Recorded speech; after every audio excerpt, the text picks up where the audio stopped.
Hi hello வணக்கம். இது உங்கள் நேத்ரன் Tnpsc. ஸோ இன்றைக்கி நம்ம என்ன பார்க்க போகிறோம் அப்படின்னா, நம்ம ரொம்ப நாளாக ஆவலாக எதிர்பார்த்துட்டு இருந்த நம்மளில் நிறைய பேர் ரிசல்ட் எப்போன்னு கேட்டுட்டு இருந்த அந்த எக்ஸாமினேஷனுக்கான ரிசல்ட் மெட்ராஸ் ஹைகோர்ட்டோடைய அஃபிஷியல் சைட்டில் பப்ளிஷ் பண்ணியிருக்காங்க.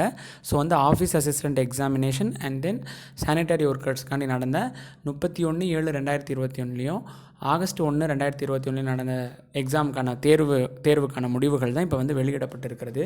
நீங்கள் அஃபிஷியல் சைட்டில் போனாலே முன்னாடியே லிங்க் ஆகிட்டுருக்கு. ஸோ ஃபஸ்ட்டு நீங்கள் அதுக்கு போகிறதுக்கு முன்னாடி ஃபஸ்ட்டு கொடுத்துருக்காங்க பாருங்கள். ஸோ இது ஆஃபீஸ் அசிஸ்டண்ட் எக்ஸாமினேஷனுக்காண்டி இருக்கக்கூடிய ரிசல்ட்டு. அதே மாதிரியே இது சானிட்டரி ஒர்க்கருக்காண்டி கொடுத்துருக்கக்கூடிய ரிசல்ட்டு. ஸோ இதுக்குள்ளே நீங்கள் போனீங்கன்னா உங்களோட application number, date of birth கேட்கும். அப்படி கேட்டிங்கன்னா கொடுத்தீங்கன்னா உங்களுக்கான ரிசல்ட் என்னங்கிறத, அதாவது ரொம்ப தெளிவாக பார்ட் ஏல என்ன, பார்ட் பியில் என்ன, டோட்டல் மார்க் என்ன அப்படிங்கிறத ரொம்ப தெளிவாக கொடுத்துருக்காங்க. பட் அதுக்கு போகிறதுக்கு முன்னாடி இந்த தேர்ட் நீங்கள் பார்த்தீங்கன்னா, இந்த தேர்ட் பார்த்தீங்கன்னா இன்ஃபர்மேஷன் டு த கேண்டிடேட்ஸ் அப்படிங்கிறத நீங்கள் கிளிக் பண்ணி பார்த்தீங்கன்னா ஒரு செய்தியை ஆக்சுவலாக கொடுத்துருக்காங்க. அந்த செய்தி என்ன அப்படிங்கிறத பாருங்கள் நீங்கள். ஸோ அந்த செய்தி என்னென்னா, இங்கிலீஷு தமிழ் ரெண்டுலேயுமே கொடுத்துருக்காங்க. ஸோ அந்த செய்தி என்ன அப்படின்னா, அந்த பார்ட் ஏல, அதாவது பார்ட் ஏ கொஸ்டின் பேப்பரில், அதாவது எல்லாத்துலேயும் தான் ஒரு 2 கேள்விக்கு கிரேஸ் மார்க்ஸ் கொடுத்துருக்காங்க. ஸோ நம்ம உத்தேச விடை பார்ட் ஏல 42 50வது கேள்விக்கு உத்தேச விடை பி சின்னு கொடுத்துருந்தாங்க அவங்களோட அஃபிஷியல் சைட்லேயே. அதனால் இப்போ அந்த 2 கேள்விக்கு ஒரு கிரேஸ் மார்க் கொடுக்குறாங்க. ஸோ நீங்கள் அதுக்கு தவறான பதிலே கொடுத்துருந்தாலும் உங்களுக்கு 2 மார்க்குங்கிறது எல்லாருக்குமே ரொம்ப உறுதியாக இருக்குது. ஸோ ரிசல்ட் நீங்கள் செக் பண்ணுங்கள். ரிசல்ட்டு செக் பண்ணதுக்கப்புறம் இப்போ அடுத்த ப்ராசஸ் என்ன அப்படிங்கிறதையும் நம்ம இந்த வீடியோவில் பார்க்கலாம். ஸோ ஸ்கிப் பண்ணாமல் பாருங்கள், கண்டிப்பாக உங்களுக்கு இது யூஸ்ஃபுல்லாக இருக்கும். ஸோ நண்பர்களே, நீங்கள் ரிசல்ட் இப்போ பார்த்துருப்பீங்க. ஸோ இது இப்போ என்ன பார்க்குறீங்கன்னா, நம்ம இந்த எக்ஸாமுக்கு இந்த ரிசல்ட்டுக்கு அப்புறம் என்ன ப்ரொசீஜர் அப்படிங்கிறத நம்ம பார்க்க போகிறோம். ஸோ இதை நம்ம வேறு எங்கேயும் நம்ம இருந்து பார்க்க போகிறதில்ல. ஸோ அவங்க கொடுத்துருக்கக்கூடிய அஃபீஷியல் நோட்டிஃபிகேஷன்லேருந்து தான் நம்ம பார்க்க போகிறோம். ஸோ இதுக்காண்டி வழங்கப்பட்ட நோட்டிஃபிகேஷன்லேருந்து நம்ம ஸ்டார்ட் பண்ணுவோம். இப்போ பார்த்திங்கன்னா நம்ம எல்லாருக்கும் தெரியும், எக்ஸாம் நடந்தது 30 கேள்விகள் பொது அறிவில் இருந்தும் 20 கேள்விகள் லாங்குவேஜான தமிழ்லேருந்து கேட்டிருந்தாங்க. ஸோ அதுக்கு குறைந்தபட்ச மதிப்பாக பார்ட் ஏல 9, பார்ட் பியில் 6 மார்க் எடுத்திருந்தாலே போதும் அப்படின்னு சொல்லியிருந்தாங்க. ஸோ இதுக்கான தேர்வு முறை என்ன அப்படின்னு நம்ம பார்க்கும் பொழுது இதில் நம்ம நோட் பண்ண வேண்டிய விஷயம் என்னென்னா, ஃபஸ்ட்டு 3 நிலைகளில் இது நடக்குது. ஃபஸ்ட்டு என்ன நடக்குதுன்னா எழுத்து தேர்வு. ஸோ நம்ம அதை எழுதிட்டோம். ஸோ ஃபஸ்ட்டு ஸ்டேஜ் முடிஞ்சு. ஸோ செகண்ட் ஸ்டேஜ் என்ன அப்படின்னு பார்த்தா ப்ராக்டிக்கல் டெஸ்ட் அப்படின்னு சொல்கிறாங்க, செய்முறை தேர்வு. செய்முறை தேர்வில் தேர்வு செய்யப்படுகிறவர்கள் தான் எங்கே போகிறாங்க, வாய்மொழி தேர்வுக்கு போகிறாங்க. ஸோ மொத்தம் 3 ஸ்டேஜ். நம்ம இப்போ 2 ஸ்டேஜ் கம்ப்ளீட் பண்ணிட்டோம். ஸோ மிச்சம் இருக்கிற 2 ஸ்டேஜ் என்ன, அதில் என்ன பண்ணுறாங்க அப்படிங்கிறத வாங்க நம்ம டீட்டெயிலாக பார்ப்போம். ஸோ ஃபஸ்ட்டு பார்த்திங்கன்னா அந்த எழுத்து தேர்வுங்கிறது எப்படி இருக்கும்னா, ஸோ நம்ம இதெல்லாம் பார்த்துட்டோம், ஆல்ரெடி எக்ஸாமே எழுதி முடிச்சிட்டோம், அதுக்கான ரிசல்ட் வந்துடுச்சு. ஸோ இதில் இந்த ரிசல்ட்டில் ஒரு கட் ஆஃப் சொல்லி இன்னும் கால் லெட்டர் கண்டிப்பாக கொடுப்பாங்க. எதுக்குன்னா செய்முறை தேர்வுக்கு ப்ராக்டிக்கல் டெஸ்ட் அனுப்புறதுக்காண்டி கண்டிப்பாக ஒரு அழைப்பை விடுப்பாங்க. அஃபிஷியல் சைட்டில் கண்டிப்பாக ரிலீஸ் பண்ணுவாங்க. அதை நம்ம தொடர்ந்து பார்ப்போம். ஸோ அதுக்கப்புறம் பார்த்தா 2வது நிலை என்ன அப்படின்னு நம்ம பார்த்தோம்னா, ரொம்ப கவனிக்க வேண்டிய விஷயம் என்னென்னா, நீங்கள் எக்ஸாமில் எவ்வளோ மார்க் எடுத்திருந்தாலும், மேபி 50 அவுட் ஆஃப் 50 எடுத்திருந்தாலும், இல்லை நீங்கள் ரொம்ப கம்மியாக ஒரு கரெக்டாக கட் ஆஃப்குள்ளே தான் இருக்கீங்க, இல்லை கட் ஆஃப் தான் இருக்கீங்க, கட் ஆஃப் விட 1 மார்க் தான் அதிகமாக இருக்கீங்க அப்படின்னாலுமே அது ஒன்றும் ப்ராப்ளம் இல்லை. ஏன்னா நீங்கள் அதில் இருக்கிற மார்க் இதில் ஆட் பண்ண போகிறதில்ல. நீங்கள் செய்முறை தேர்வுலையும் வாய்மொழி தேர்வுலையும் எடுக்கக்கூடிய மார்க் தான் உங்களுக்கு உங்களுக்கான பணி நியமன ஆணையம் கொடுப்பதற்கு வழிவகுக்கும். ஸோ நல்லா கவனிங்க. ஸோ எழுத்து தேர்வுக்கான முடிவுகள் வெளியிடப்பட்டிருக்கிறது. ஸோ அதுக்கப்புறம் பார்த்திங்கன்னா செய்முறை தேர்வு, அது 70 மதிப்பெண்கள். இதுக்கு தகுதிக்கான குறைந்தபட்ச மதிப்பெண்களாக குறைந்தது மினிமம் மார்க்காக 21 மார்க்காவது எடுக்கணும் அப்படின்னு சொல்லியிருக்காங்க அஃபீஷியல் சைட்டில், அவங்களோட அஃபீஷியல் நோட்டிஃபிகேஷனில். இது நம்மளாம் கதை விடலை, நோட்டிஃபிகேஷனில் கொடுத்துருக்காங்க.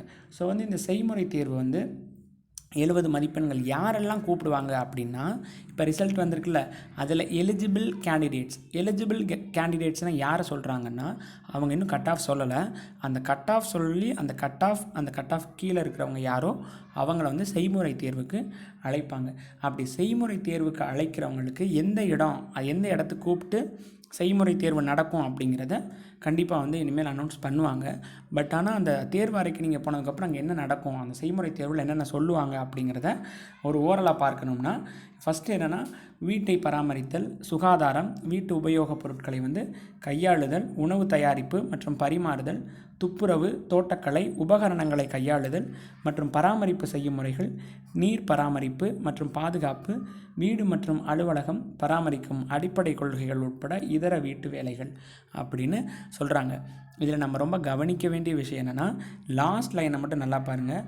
வீடு மற்றும் அலுவலகம் பராமரிக்கும் அடிப்படை கொள்கைகள் உட்பட இதர வீட்டு வேலைகள். இது வந்து ஆஃபீஸ் அசிஸ்டண்ட், அதாவது அலுவலக உதவியாளருக்கு மட்டும் இல்லை, sanitary workers, water woman, waterman எல்லாருக்கும் நடக்கக்கூடிய பொதுவான செய்முறை தேர்வில் இதை தான் சொல்ல போகிறாங்க. ஸோ நீங்கள் தெரிஞ்சுக்க வேண்டியது என்னென்னா, ரொம்ப பேசிக் குவாலிஃபிகேஷனாக வீட்டை எப்படி நம்ம வச்சுக்கிறோம், எவ்வளோ க்ளீனாக இருக்கும், எவ்வளோ ஹைஜீனாக வச்சுக்கிறோம், வீட்டு உபயோகப் பொருட்கள் வாட் எவர் மேபி கண்ணாடி ஐட்டம்ஸாக, கிளாஸ் ஐட்டம்ஸாக இருக்கலாம், ஸோ வந்து வுட் ஐட்டம்ஸாக இருக்கலாம். ஸோ எதுவாக இருந்தாலும் நம்ம எப்படி ஹேண்டில் பண்ணுறோம், அது மாதிரி எப்படி க்ளீன் பண்ணுறோம். இதில் க்ளீனுங்கிற வார்த்தை வந்து தயவுசெய்து தப்பாக எடுத்துக்காதீங்க. அந்தளவுக்கு மோசமான வேலைகள் பொதுவாக கொடுக்க மாட்டாங்க.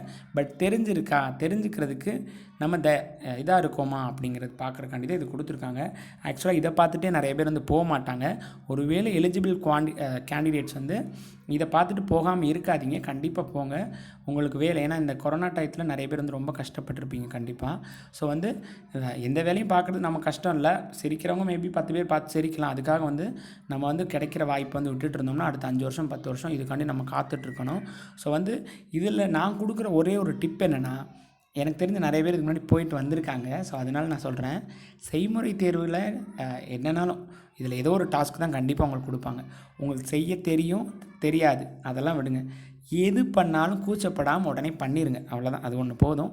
அப்புறம் தெரியுமா அப்படின்னு கேட்டால் தெரியும், தாராளமாக தயவு செய்து சொல்லிடுங்க. நமக்கு தெரிஞ்ச ஒரு க்ளோஸ் அண்ணா வந்து ஒருத்தர் 2018 போனார்னு நினைக்கிறேன், 18 19 தெரில, இதே மாதிரி செய்முறை தேர்வுக்கு ஒரு தடவை போயிருந்தார். ஸோ போகும்போது அவர்கிட்ட எல்லாமான முன்னுரிமை, இத்தனைக்கும் அவர் வந்து எக்ஸ் சர்வீஸ் மேன், அவங்க அப்பா வந்து ஆர்மியில் இருந்திருக்காரு, ஃபஸ்ட்டு கிராஜுவேட்டு, அவருக்கு எல்லா முன்னுரிமையும் இருந்தது. அவங்க அப்பா இறந்துட்டார், ஈவன் மிலிட்ரியில் இருக்கும்போது அவங்க அப்பா இறந்துட்டார். ஸோ அவருக்கு வந்து நிறைய தகுதிகள் முன்னுரிமைகள் வழங்கப்பட்டிருந்தது. பட் ஆனால் அவர் வந்து கடைசியில் செலக்ட் பண்ண ஒரு போஸ்டிங் 2 பேரை செலக்ட் பண்ணிட்டாங்க, இவர் இன்னொருத்தவர். கடைசியில் ஒரே ஒரு கேள்வி தான் நம்ம அண்ணனுக்கு வேலை கிடைக்காமல் போயிடுச்சு. அது என்ன கேள்வி அப்படின்னா, கார் டிரைவிங் லைசன்ஸ் எல்லாமே வச்சுருக்காரு. யார் சிரிப்பீங்கன்னு நினைக்கிறேன் பெரும்பாலும். என்னென்னா, ஒரு குழம்பு சொல்லி அந்த குழம்பு வைக்க தெரியுமா அப்படின்னு தான் கேட்டாராம். வத்த குழம்புன்னு நினைக்கிறேன், ஐ திங்க் ஸோ. ஸோ கேட்டாங்களா, நம்ம அண்ணன் வந்து இல்லை எனக்கு தெரியாதுன்னுட்டாரா, அதனால டிஸ்குவாலிஃபை பண்ணி அந்த இன்னொரு பையனுக்கு கேட்கவே இல்லை, அந்த இன்னொரு பையனுக்கு வேலை கொடுத்துட்டாங்க. தெரியும்னு சொன்னது, நாங்கள் அவனை கூப்பிட்டு கேட்டு பார்த்தோம் அந்த இன்னொருத்தவரை, அவர் அதெல்லாம் தெரியாதுங்க, ஆனால் சும்மா நான் சொன்னேன் அப்படின்னு. அதனால் என்ன கேள்வி கேட்டாலும் கண்டிப்பாக வந்து வீட்டு சம்மந்தப்பட்ட ஏதோ ஒரு கேள்வி தான் கேட்பாங்க. அப்படி கேட்கும்போது தெரியும்னு சொல்லுங்கள். அதே மாதிரி ஏதாச்சும் டாஸ்க்கு செய்ய சொன்னாலும் சும்மா கூச்சப்படாமல் செய்யுங்க. நமக்கான வேலை, நம்ம வேலை பார்க்க போகிறோம், அதுக்கு உண்டான சேலரி கொடுக்க போகிறாங்க. ஸோ அதனால் வந்து தயவுசெய்து இந்த யூஜி பிஜி முடித்தவங்களாம் சங்கடப்படாதீங்க, முக்கியமாக யூஜி முடித்தவங்களாம் சங்கடப்படாதீங்க. ஸோ ஒரு வேலை கிடச்சிச்சின்னா கண்டிப்பாக போய் அட்டன் பண்ணிட்டு வாங்க, இது ஒரு நல்ல எக்ஸ்பீரியன்ஸாக இருக்கும். ஸோ இந்த செய்முறை தேர்வில் 70 மார்க்கில் குறைந்தபட்சம் 21 மார்க் எடுத்துகிட்டு அதில் ஒரு கட் ஆஃப் சொல்லுவாங்க. அதில் யார் வராங்களோ அவங்க வந்து வாய்மொழி தேர்வுக்கு அப்பாயின் பண்ணுவாங்க. ஸோ இதுதான் last and final stage of இந்த மெட்ராஸ் ஹைகோர்ட் ஆஃபீஸ் அசிஸ்டண்ட்டுக்கான ஒரு தேர்வுன்னு சொல்லலாம், 3வது நிலை அப்படின்னு சொல்லலாம். ஸோ இதில் வந்து ஒரு பெரிய விஷயம் ஒன்றும் இல்லை.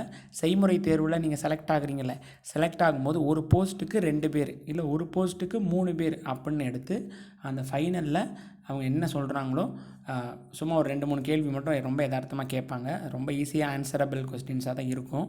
ஸோ அதில் நீங்கள் சொல்லக்கூடிய பதிலை வச்சு நீங்கள் எப்படி வந்து அவங்கள அப்ரோச் பண்ணுறீங்க, உங்களோட பிஹேவியர் எப்படி இருக்குது, உங்களோட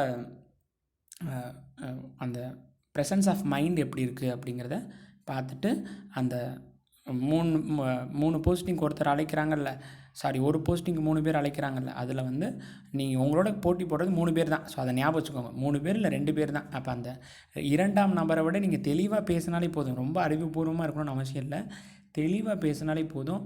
நான் பிறழ்ச்சி இல்லாமல் தடுமாறாமல் எதுவும் தெரியாது அப்படின்னு சொல்லாமல் ஓரளவுக்கு நீங்கள் மேட்ச் பண்ணிங்கனாலே போதும். இதுதாங்க ஃபைனல் ஸ்டேஜ். இந்த ஸ்டேஜ் முடித்தோடனே ஃபைனலாக ஒரு ரிசல்ட் விடுவாங்க. ஒரு பிடிஎஃப்பில் இதே போல் இந்த அஃபிஷியல் சைட்டில் ஒரு லிஸ்ட்டு கொடுப்பாங்க. ஸோ இது உங்கள் எல்லாருக்கும் தெரியும், 3557. ஸோ 3557 நபர்களை வந்து தேர்வு செய்து அதோடைய பிடிஎஃப் வடிவில் நம்மளுடைய அஃபிஷியல் சைட்டில் கொடுத்துருப்பாங்க.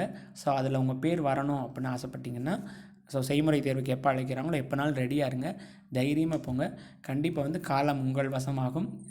நீங்கள் கண்ட கனவு கூடிய விரைவில் கைகூடும் என்பதை தெரிவித்துக்கொண்டு இந்த வீடியோவை இதோட நான் கன்க்ளூட் பண்ணுறேன். இன்னொரு வீடியோவில் இதை விட ரொம்ப நல்ல விஷயத்தோடு நான் உங்களை சந்திக்கிறேன். தேங்க்யூ.